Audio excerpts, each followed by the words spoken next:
I want you to imagine that you're 16 or 17 years old again, and you're enjoying an average day, watching one of your favorite TV shows with your friends, and out of the blue, you start feeling really sick and uncomfortable with yourself.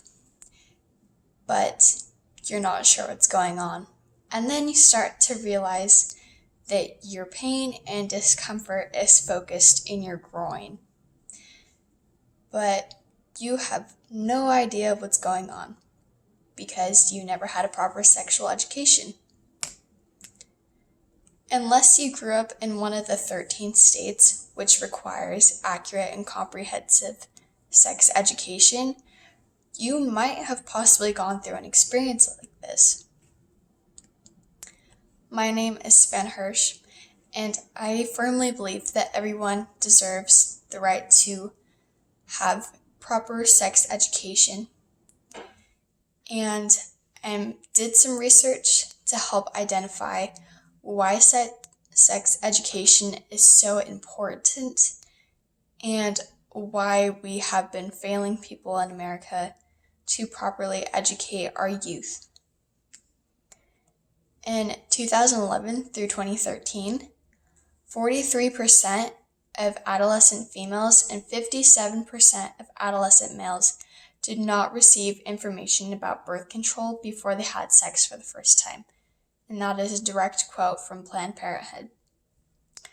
Without an understanding of sexual education, our young men and young women have a much higher risk of unwanted STDs, STIs, and unplanned pregnancies. But through properly medically supported sexual education, we can make things safer and we can help make more informed decisions. I would like to start out by talking on why we need to improve our sex education in America. According to a survey taken by the CDC in 2017, nearly 40% of all high school students had reported that they had sex, and that 40% of those people, only 54 reported using a condom.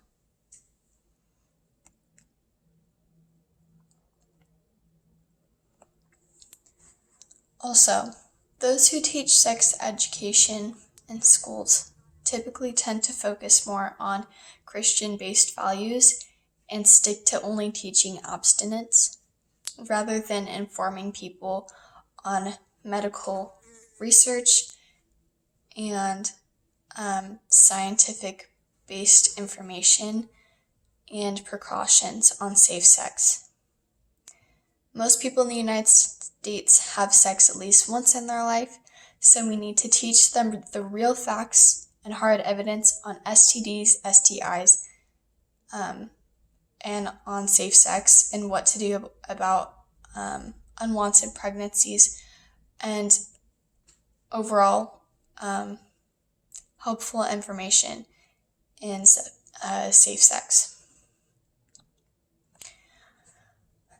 And then another important thing that I want to point out is that with the Christian-based values surrounding sex education and to teach abstinence and to expect young people to not have sex ever,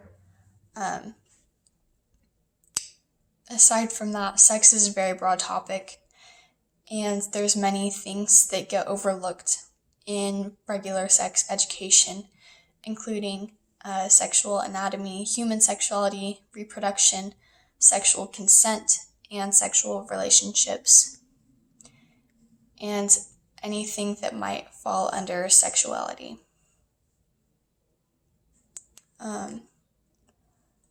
Also, because of the fact that sex comes with many emotions and attachments, and so it is important that we should try and make an effort to include consent and other consequences of unplanned sex or unsafe sex.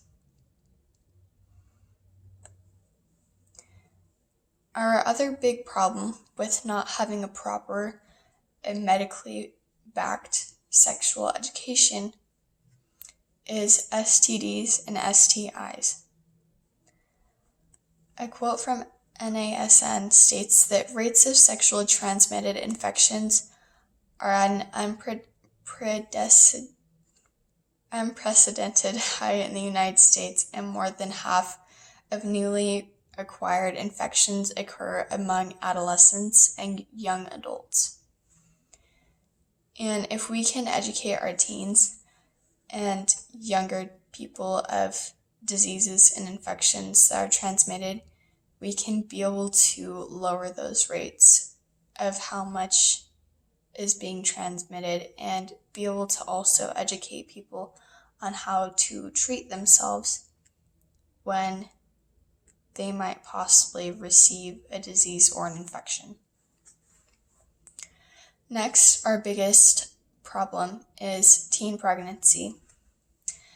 A quote stated by Advocates for Youth said, 1/3 of all unintended pregnancies are to young women in their 20s. 86% of pregnancies among unmarried women are in their 20s are unplanned. So this is just stating that a huge population of our pregnancies that are unplanned are for these younger people who have not gotten a proper sexual education and are in their younger years of when they should be receiving that education. Unplanned pregnancies typically will result in a few options, which may be the parent keeping the child, giving it up for adoption, or taking abortion pills or going to see a doctor to get an abortion. And if none of those are possible, there's also people who will go and seek out backstreet abortions, which are very unsafe, which is something that also should be taught in sexual education. So one might argue this topic and say that parents should be the one responsible for teaching their children, and that we do not need to enforce sex education in schools or any other format. And also because parents might want to be the ones who are in control of what information is taught to their children about sexual education. But truthfully, most people might not truly understand the scientific evidence or really know that much about STDs, STIs, or unplanned pregnancy on their own. And also parents might not be held accountable for teaching their children, or maybe there's just parents that aren't home that can teach them these concepts. So, teaching sex education through schools still remains the most effective means of educating, but our schools still need to make major improvements. And now that we have a better understanding of why sex education needs to be fixed, we can start taking steps to make change. By creating mandatory sex education criteria that is scientifically backed and isn't based off of abstinence or Christian values, we can begin to really educate people on realistic prevention methods of STDs, STIs, and unplanned pregnancies. And starting today, we can use our voices to advocate for better sex education so we can have a brighter, safer future for the next generation. Thank you.